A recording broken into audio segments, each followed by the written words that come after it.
La conferencia y la cuarta que seguirá después, donde terminaremos esta miniserie misteriosa acerca de lo que esconde el universo. Una de las cosas más importantes de la vida cristiana es que el cristiano es una persona que comienza a descubrir en la Biblia misterios y secretos escondidos ante el mundo gentil, o sea, ante las personas que no sean cristianas. Esta es la razón, por ejemplo, para que podamos entender esto, por la cual se han escondido los restos de los gigantes. Escuchen lo que les voy a decir con mucha atención. Porque la Biblia revela que este mundo estuvo habitado antes que nosotros, y entre el nacimiento de Adán hasta el diluvio, en estos 1500 años aproximadamente, hubo una serie de híbridos en el mundo llamados los Nefilim. Y después del diluvio continuó esta raza de gigantes, Nefilim, que fueron híbridos. Dice la Biblia que no van a resucitar y que acabó con ellos el rey David. Esto lo encontramos en 2 Samuel 21, donde David acaba con los últimos gigantes que quedaban en la tierra. Muy bien. ¿Por qué los han escondido? ¿Por qué este misterio? ¿Por qué estas cosas que son tan obvias a través de la arqueología, la paleontología? Es muy fácil de explicar. El mundo ha traído la mentira más grande en todas las universidades, que venimos de un proceso de evolución. Se ha enseñado la teoría, jamás se ha demostrado ni se demostrará que sea científica. Entonces, al mundo, entre paréntesis, pseudocientífico, yo le llamo más bien ciencia ficción, han tratado de ocultar todo lo que la Biblia revele, han tratado de contradecir la creación bíblica, porque junto con esta teoría de la evolución viene la teoría de cómo comenzó el universo. Y los científicos, es imposible que científicamente puedan concluir cómo se originó el universo, porque para que sea científico tiene que ser repetitivo, ¿verdad? Los científicos observan, miden y tienen que demostrar en laboratorio, en tubos de ensayo, lo que ellos quieran calificar como científico. Entonces es imposible, porque nadie estuvo cuando existió el universo, corroborar cómo existió el universo. Y la Biblia nos muestra claramente que Hebreos capítulo 11 versículo 2, por la fe entendemos que el universo fue hecho de lo que no se veía, se hizo por la palabra de Dios. Y esto no solamente es creer algo a secas o algo completamente no objetivo, subjetivo, sino que la Biblia nos da las pruebas, escúchame bien, nos da las evidencias científicas de que así fue hecho. Por ejemplo, la teoría de la evolución es completamente contradictoria científicamente. ¡Qué ironía!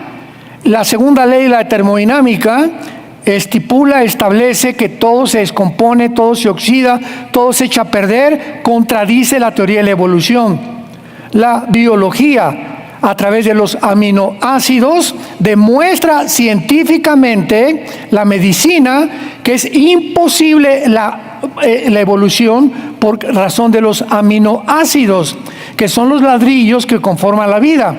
Y finalmente, la física, la misma ley de la entropía, de la segunda ley de la termodinámica, y la cerecita en el pastel, que acabó con la teoría de la evolución, fue en 1954, cuando los doctores Crick y los doctores Watson les dieron el premio Nobel de Medicina porque descubrieron el ácido desoxirribonucleico, que es el ADN, la molécula del ADN, que demuestra que el esperma de un chango no se puede mezclar con una cabra, el de un gato con una gata, el de un caballo con una burra. Es imposible la mezcla genética de los espermas de las aves, de las frutas, de los animales y de los seres humanos.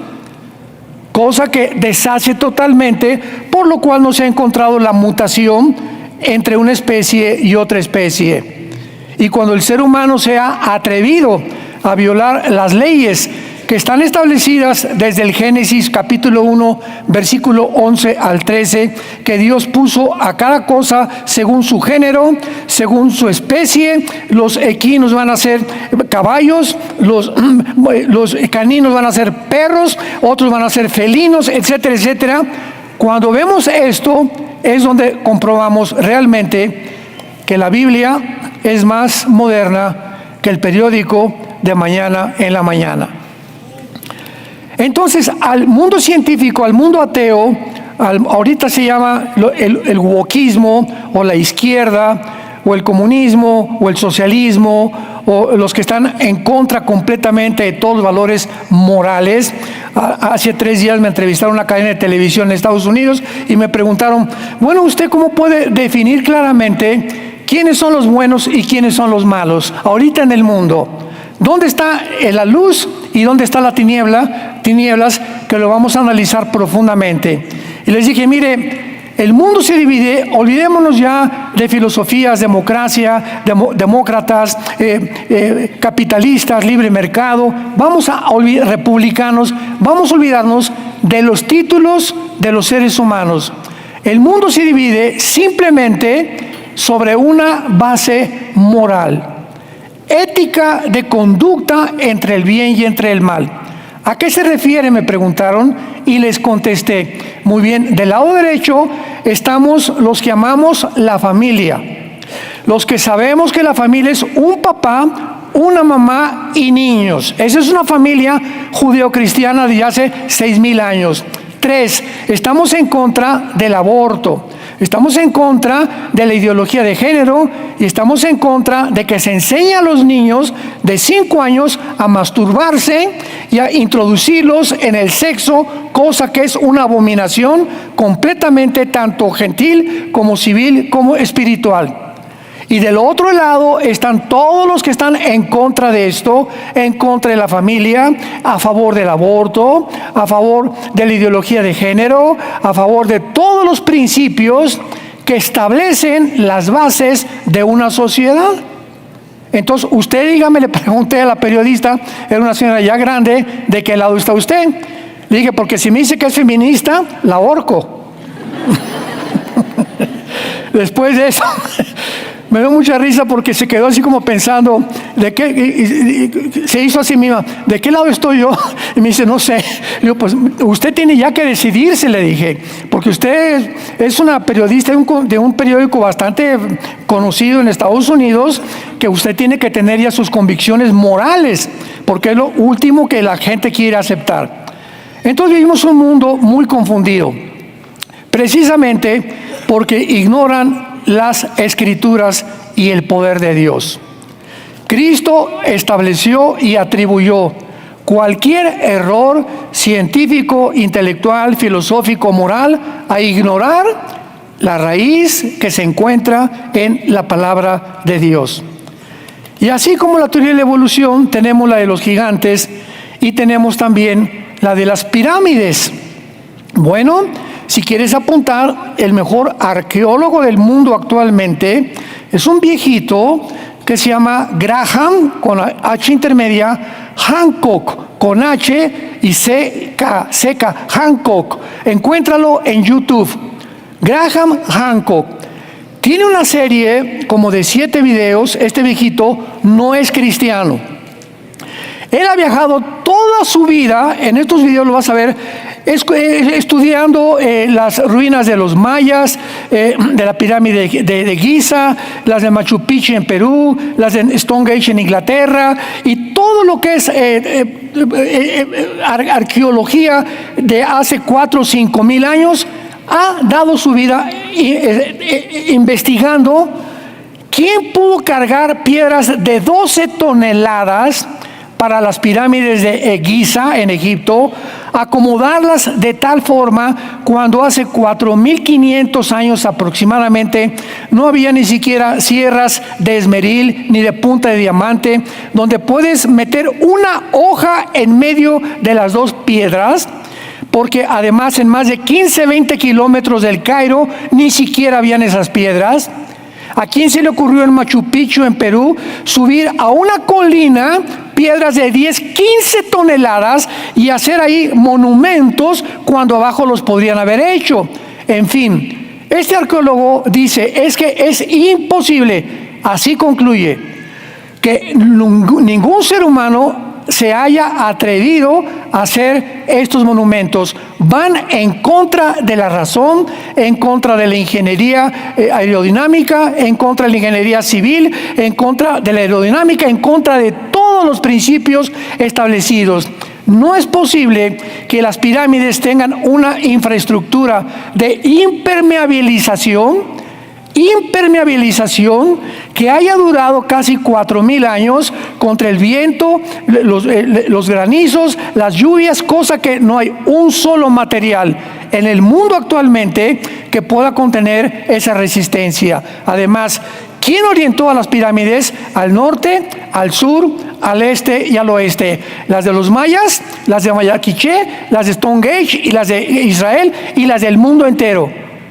¿Cómo es posible que hace 4.000 años, cuando no había transporte, ni había celulares, ni había teléfonos, se comunicaran los de mayas o los que hicieron los mayas con los de Machu Picchu, con los de Egipto, para que hicieran las mismas estructuras con el mismo peso de las piedras y alineadas a los 4 puntos cardinales del universo? El viejito Graham Hancock concluye y dice, fueron los extraterrestres. Y tú sintonizas Calvary Chapel, ¿verdad? Que es una organización religiosa muy grande en el mundo. Puedes sintonizarte todos los canales de televisión que hablan de esto, como National Geographic, Discovery Channel, y todos están de acuerdo. Los extraterrestres pisaron el mundo antes que nosotros. De ahí viene la famosa Atlántida también, donde hay la Antártida que esconde secretos.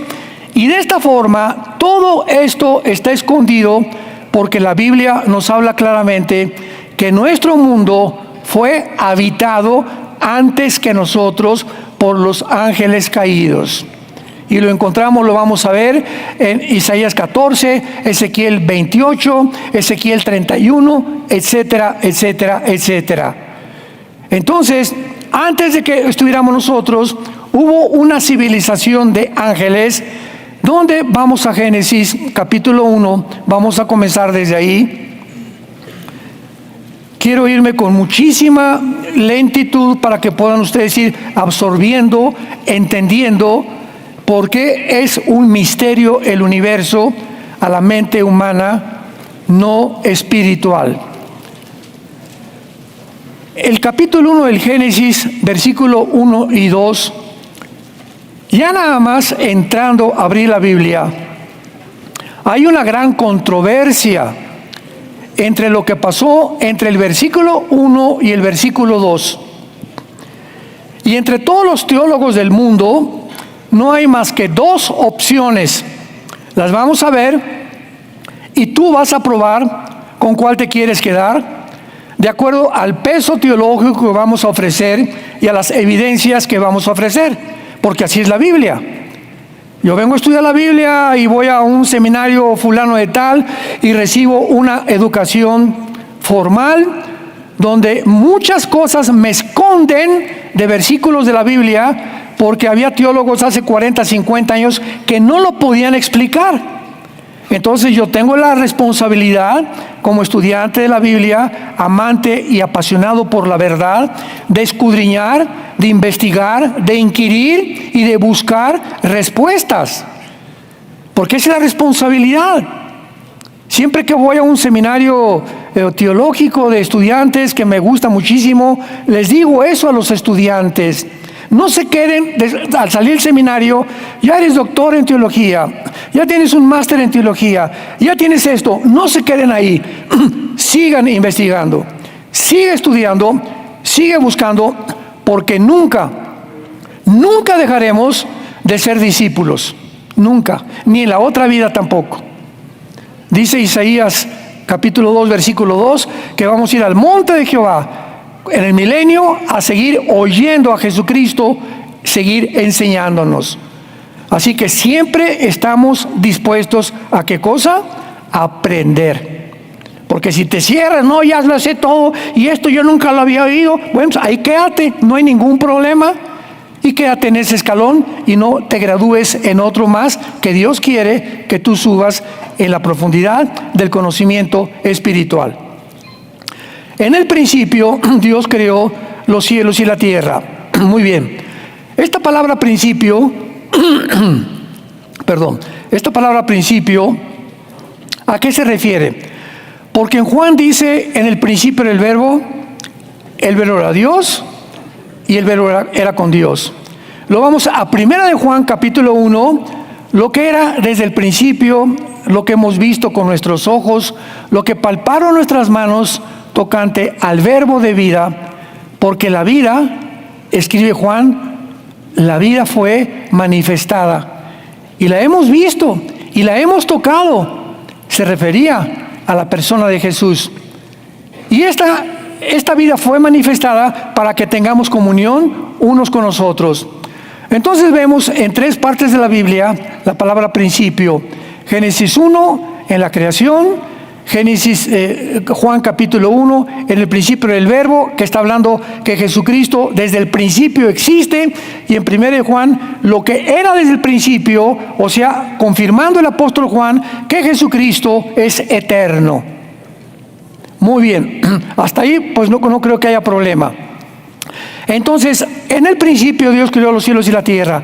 ¿En el principio de qué? O sea, en el principio cuando no existía nada, ni los ángeles, ni Lucifer, ni los querubines, ni los serafines, ni el ser humano, nada. En el principio, todo el universo tuvo un principio. Muy bien.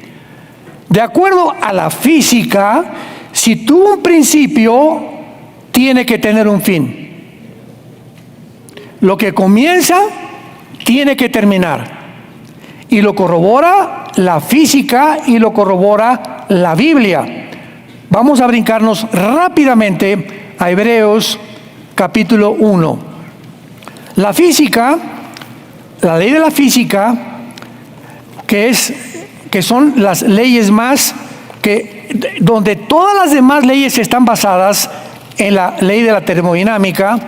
La segunda ley de la termodinámica establece que todo tiene un deterioro, que todo se descompone, que todo se tiene que echar a perder, que todo se tiene que oxidar. Nuestro cuerpo está muriendo celularmente todos los días.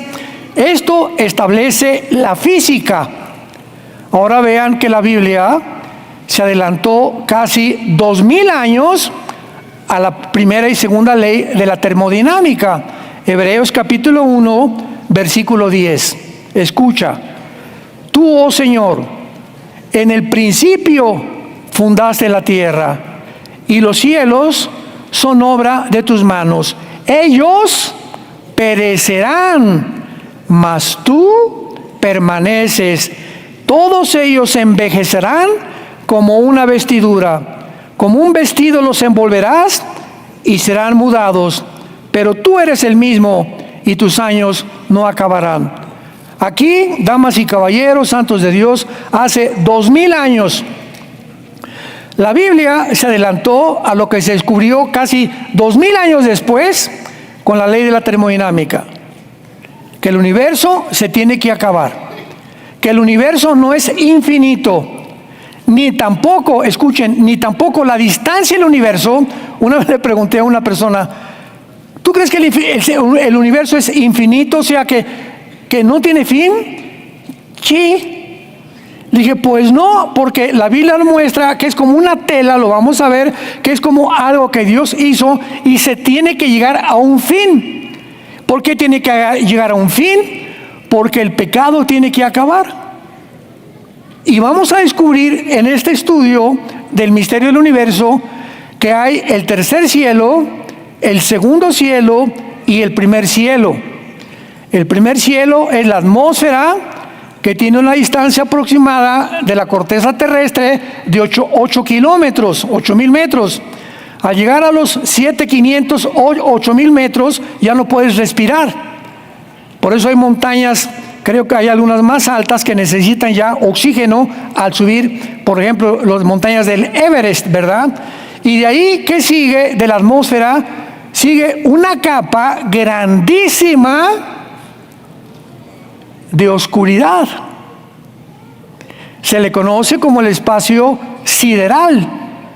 La Biblia le llama el firmamento, que vamos a ver que fue creado por Dios. Entonces, está la atmósfera, está un espacio grandísimo que es negro. Vamos a ver que el universo no es azul, es completamente oscuro, está en tinieblas el universo, y arriba de esa capa oscura se encuentra el tercer cielo. Me estoy adelantando muchísimo, porque veo muchos que estén ya carareados. Por favor, díganos. Ya queremos saber la respuesta. Me estoy adelantando, pero nada más para que se queden más centrados. Vemos que entre el tercer cielo y la atmósfera terrestre está una capa de oscuridad, que la Biblia le llama silicio. Y el silicio es una capa que usaban los antiguos, de piel de muy ruda, muy burda, para ayunar y para arrepentirse. Se vestían de silicio.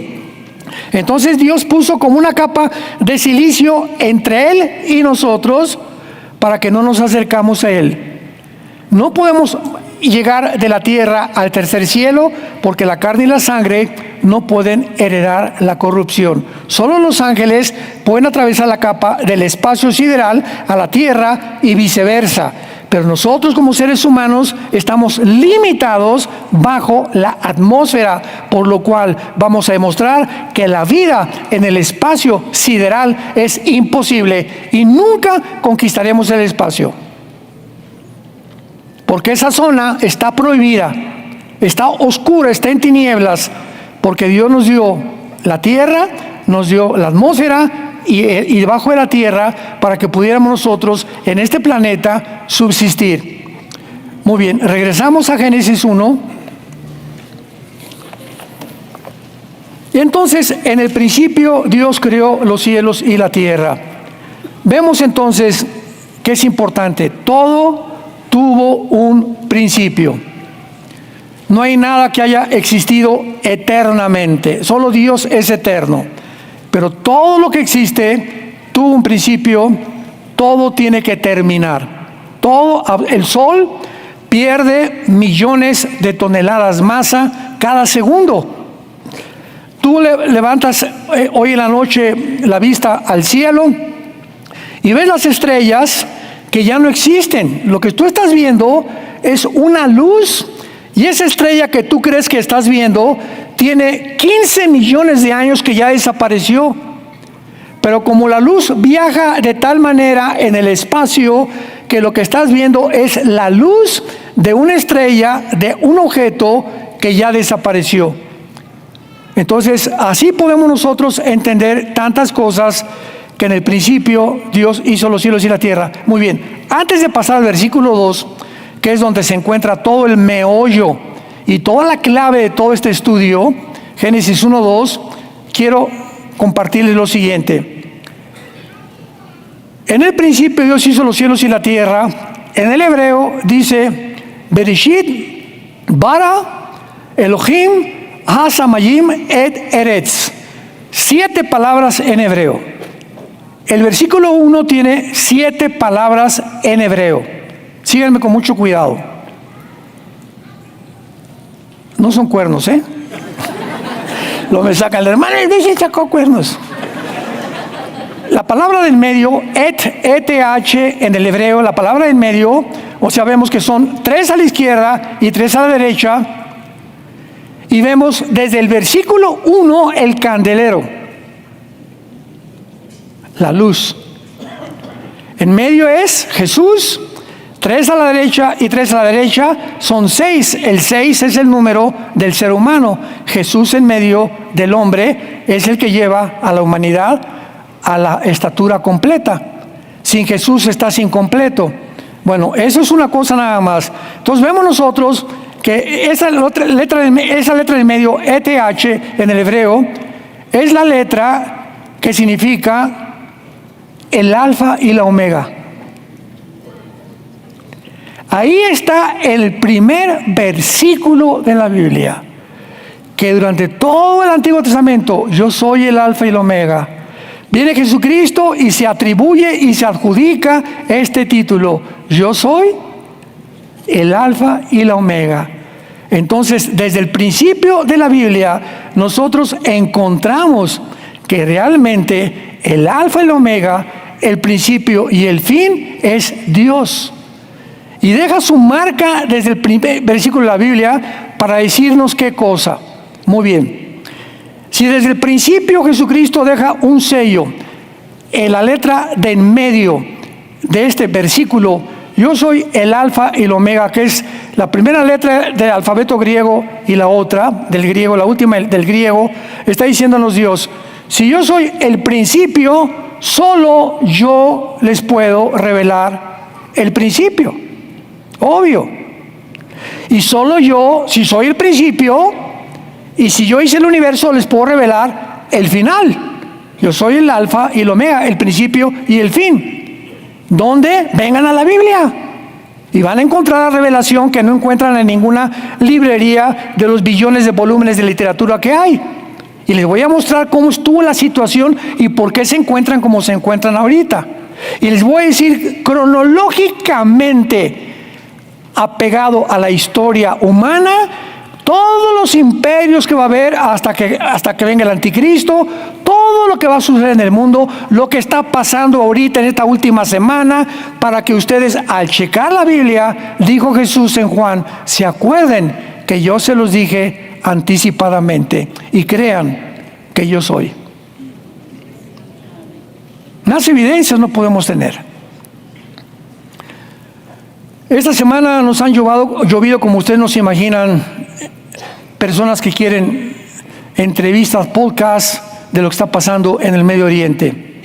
Yo solamente les he dicho una cosa: Israel, independientemente si son buenos, si son malos, si el gobierno es bueno, si es malo, es corrupto como todos los gobiernos, si Netanyahu tiene la culpa o no tiene la culpa, bla, bla, bla, independientemente de todo lo que se diga, Israel es una entidad que Dios escoge en la Biblia, para que a través de ellos venga el Mesías y tengamos las Escrituras. Una entidad, un grupo de personas que fracasaron en el Antiguo Testamento, apostataron y se profetizó, y los profetas dijeron: va a venir tiempos peores para ustedes. Y la Biblia nos dice en el Nuevo Testamento que van a apostatar también, y hasta el final, cuando que venga Cristo, se van a convertir. Sin embargo, Israel es una entidad que llega, que es expulsada de Babilonia, llevada a Babilonia, la primera cautividad. Después es exiliada en el año 70 después de Cristo, y casi 2000 años después regresan a su tierra con su cultura, su idioma, su religión, sus costumbres y su política. 2000 años fuera de su tierra, ninguna nación los pudo absorber. Se forma la nación de Israel en el 48 y las Naciones Unidas votan. Se llama la resolución 242, que establece la tierra es de los árabes.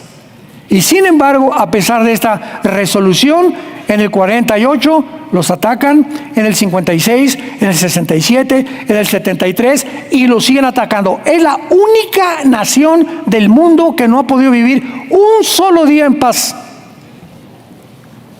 Ahora, ¿cómo es posible que este minúsculo pedazo de tierra, casi del estado de Virginia, de Estados Unidos, en medio de más de 30, 40 millones de árabes, cómo es posible que haya sobrevivido y que sigan sobreviviendo cuando los podían aniquilar como aplastar una cucaracha? ¿Por qué han sobrevivido? Porque dice Amós 9, 14 y 15, cuando regresen, o sea, en el 48, de aquí en adelante, el 48 a nuestros días, nadie los va a arrancar de su tierra. ¿Qué nos quería decir simplemente Dios? Lo siguiente: es la evidencia más grande, Israel, de que Dios existe. Es una evidencia de la existencia y la fidelidad de Dios a sus pactos. Aun cuando me traicionaron, aun cuando siguen de apóstatas ahorita y de ridículos haciendo, Tel Aviv es el centro de los gays del mundo y ahorita están haciendo tantas tonterías, aún así los sigo amando y nos sigue lo mismo diciendo a nosotros la iglesia: aun cuando ustedes me abandonen, yo soy fiel, te amaré hasta la eternidad.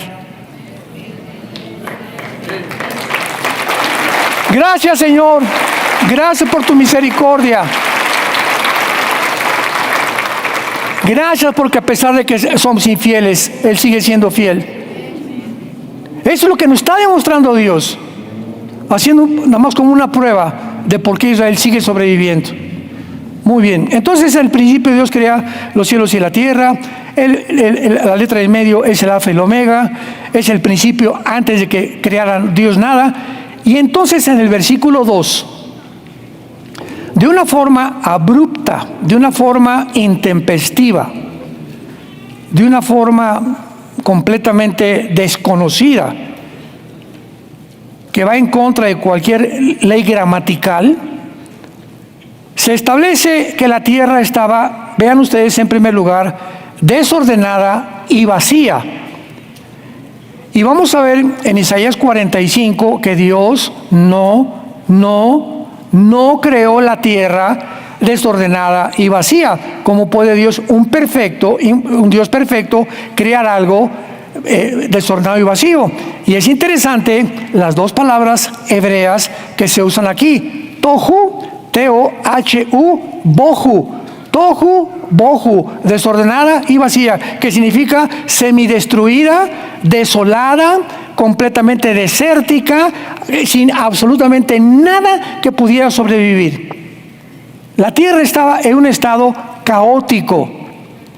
Y la tierra del versículo 1, en el principio Dios hizo la cielo y la tierra. Esa palabra tierra es la palabra eretz, con Ed Enrique, eretz, T y Z al final, que significa tierra como la conocemos ahorita. Pero en el versículo 2, esa tierra del versículo 1 está cambiada.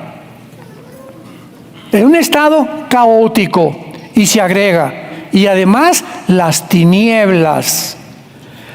Estaba en un estado caótico, en estado completamente de oscuridad, y se veía únicamente la faz del abismo.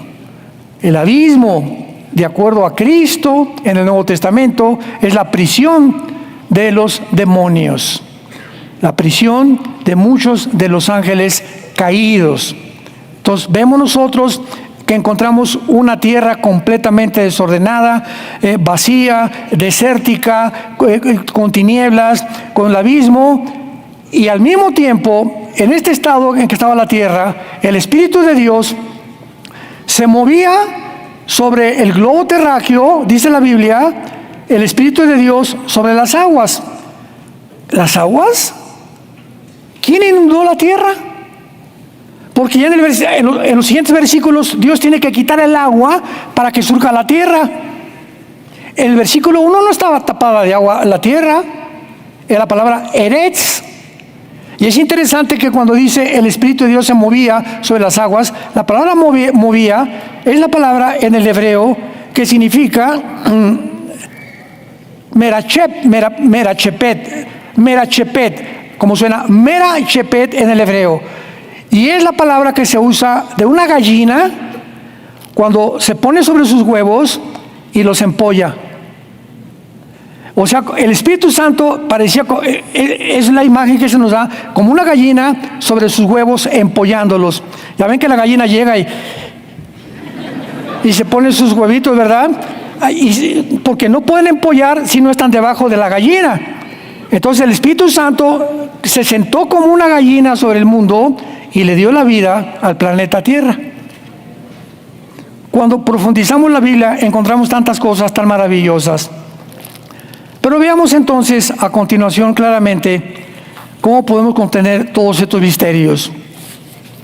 En la Biblia, para comenzar a corroborar que algo pasó entre el versículo 1 y el versículo 2, es por la palabra tinieblas, oscuridad. Y vemos que en toda la Biblia las tinieblas siempre simbolizan el pecado, el juicio, el temor, el alejamiento de Dios o el juicio de Dios. Siempre las tinieblas representan lo opuesto a la luz. Cuando Cristo fue crucificado entre las 12 y las 3 de la tarde, y las tinieblas se hicieron sobre la tierra. ¿Por qué? Porque en ese momento Él llevaba tus pecados y mis pecados en su cuerpo. Ahí lo vemos de una forma muy clara y clásica, que las tinieblas simbolizan el juicio de Dios. Ahí Jesús estaba siendo juzgado por su Padre en tu lugar y en mi lugar. El que no escatimó a su Hijo, Romanos 8, por nosotros lo hizo para decirnos: te amo, porque de tal manera amó Dios al mundo que ha dado a su Hijo unigénito. Entonces vemos a través de la Biblia tinieblas, luz, y a nosotros, ahora sí vamos a poner muchísima atención.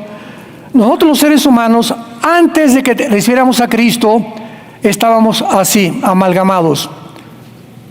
Hebreos 4:12. La palabra de Dios es como una espada de dos filos, que atraviesa el alma, divide el alma y el espíritu, las intenciones del corazón. La Biblia dice que antes de que fuéramos cristianos, nuestros pensamientos y nuestra alma estaba amalgamada. Este es el espíritu, este es el alma. Estábamos así, amalgamados. Todo era gris. ¿Qué es bueno y qué es malo? No chepo, no sé. Oye, mira, tu verdad es mi verdad, ¿eh? Y lo que tú piensas no creas que yo pienso lo mismo que tú. O sea, todo era relativo. No, pues yo creo los nazis, pues para nosotros matar 6 millones de judíos fue obedecer al Führer. Mengele, y para mí hacer experimentos de eugenesia y de abrirles el vientre a las mujeres era para mejorar la raza humana. Y así todo lo que hacemos nosotros es de acuerdo a nuestra perspectiva, si es bueno o si es malo. Pero cuando el Espíritu entra a nuestra vida por la palabra de Dios dentro de nosotros separa el alma, los pensamientos, las emociones, la voluntad y el intelecto. Apúntalo, eso es lo que es el alma, es el asiento de los pensamientos, las emociones, la voluntad y el intelecto del espíritu. Y el espíritu es la única luz que teníamos antes de que Jesucristo entrara a nuestra vida en la persona del Espíritu Santo. Todo el ser humano que tú conoces a nuestro alrededor, todos los seres humanos alrededor están en completas tinieblas. En completas tinieblas. A lo bueno le dicen malo, a lo malo no saben ya qué es el bien y qué es el mal. Entonces nosotros se nos abren los ojos y venimos a la Biblia y entendemos el mandamiento: Adán, de ese árbol del conocimiento del bien y del mal no comas. ¿Por qué? Porque no quiero que ustedes determinen lo que es bueno y lo que es malo. Papacito, ¿sí me entendiste, Adán?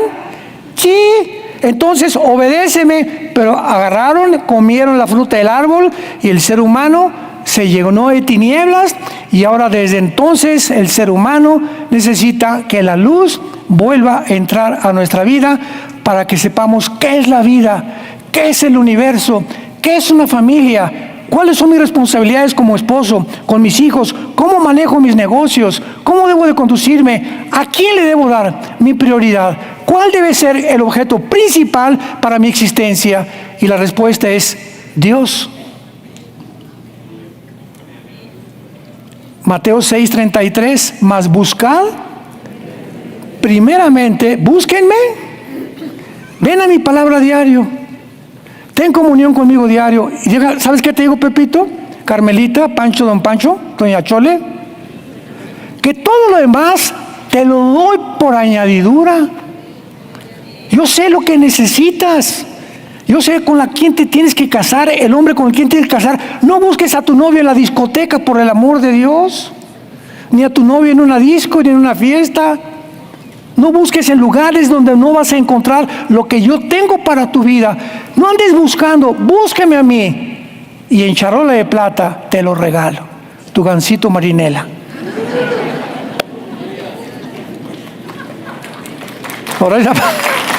Ahora se aplauden, ¿verdad?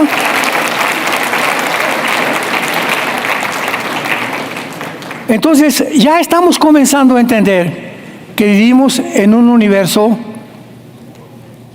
que esconde misterios, porque todo está escondido a la mente natural del ser humano.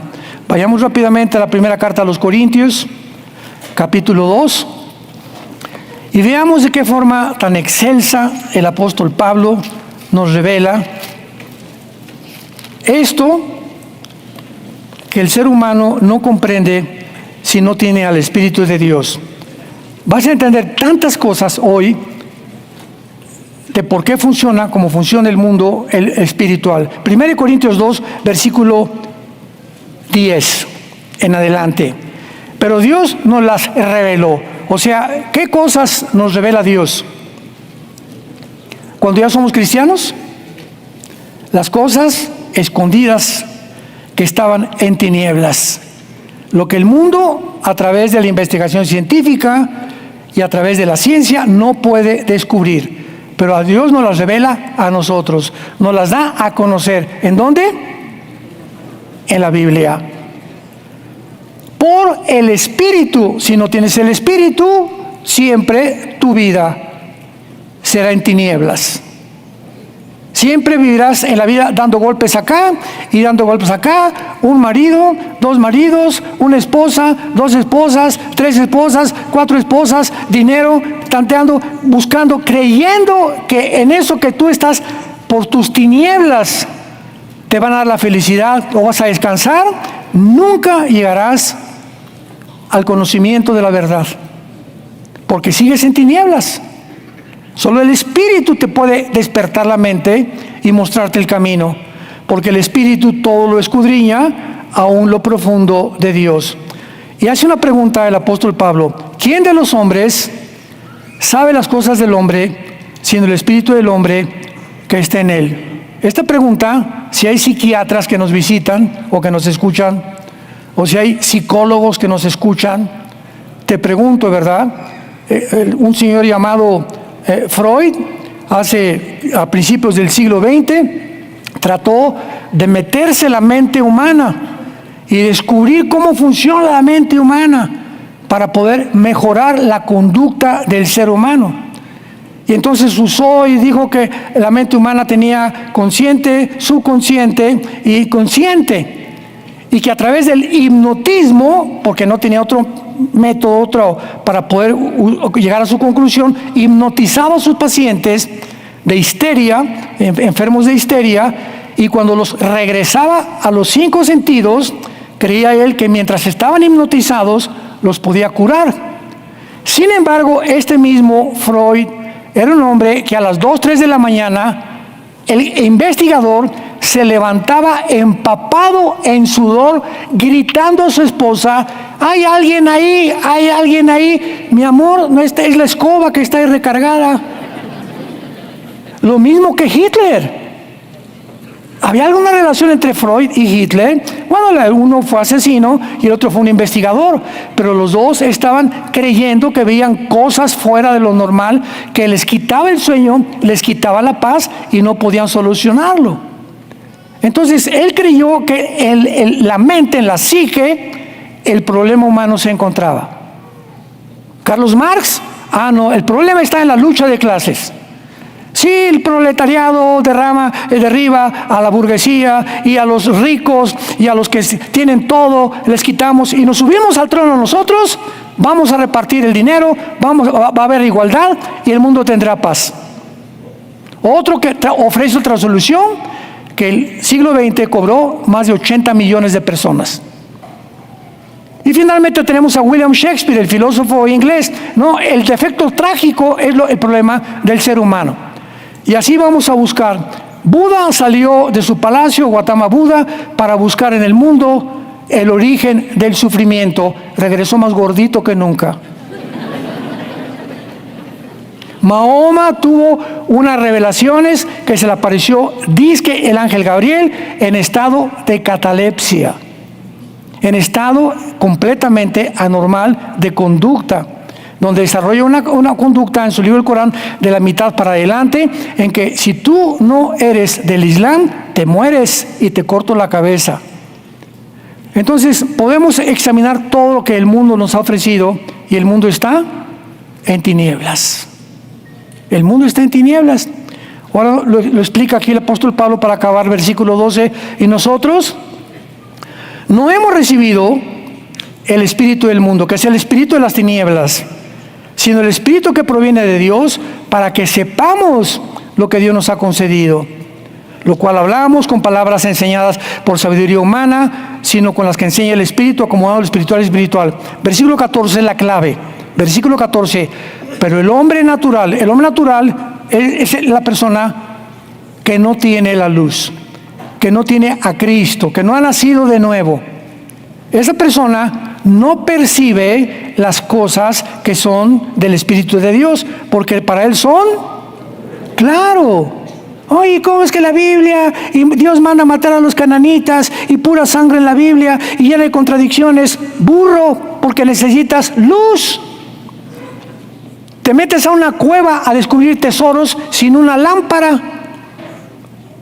Por eso tanto ataque tan absurdo de la Biblia. ¿De quién es? De personas que no saben distinguirla porque no tienen la luz para encontrar la verdad. El hombre natural le es locura a la Biblia y no la puede entender porque se han de discernir espiritualmente.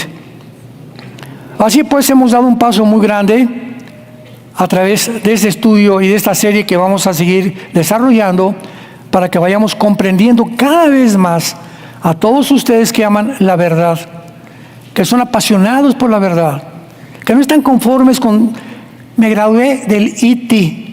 Qué bueno, gloria a Dios, pero no te quedes ahí. Cálmate, Calvino. Sigamos creciendo en el crecimiento y la estatura de un varón perfecto. Somos una mina de tesoros escondidos que Dios ha guardado dentro de nuestro corazón, que no los hemos descubierto. No te imaginas tú lo que vales a los ojos de Dios. Ya no son nada, me dicen Gutierritos. No te imaginas, no tengas ese concepto de ti. Dios tiene, si tú eres cristiano, Dios tiene un plan perfecto, bueno y agradable, Romanos 12:2, para tu vida, tu familia y tus hijos que vienen. Pero tú tienes que ser solamente, una palabra te va a definir: obediente. Obedece lo que este libro te dicta. Obedece la palabra. Sean santos en toda vuestra manera de vivir, porque yo soy santo, dice el Señor, y les daré el sol, la luna, las estrellas, el universo, porque todo es mío, dijo Jesús, y ustedes junto conmigo coherederos del universo en que vivimos. Padre, gracias por tu palabra en esta mañana. Bendito sea el Dios y Padre de Jesucristo nuestro Señor, que nos ha hecho renacer para una esperanza viva. Gracias, oh Dios de paz, por tu Hijo Jesucristo, el pastor de las ovejas y del pacto sempiterno, por el pacto de sangre, para que tú puedas guardarnos de todo mal y nos puedas acondicionar para hacer las obras que son agradables delante de ti. Gracias, Jesús, por tan grande sacrificio. Queremos pedirte ahora por México. Como un cuerpo, como una iglesia, te pedimos por nuestro gobierno en México. Danos gracia con el gobierno. Te pedimos por la señora Claudia Sheinbaum, por todos los senadores, diputados, los magistrados de la Corte Superior de Justicia, que tú, Señor, les abras el entendimiento y el corazón para que te descubran que eres real y México pueda verdaderamente tener un camino lleno de luz y de verdad, de comprensión de la vida y de entendimiento de la razón por la cual existimos.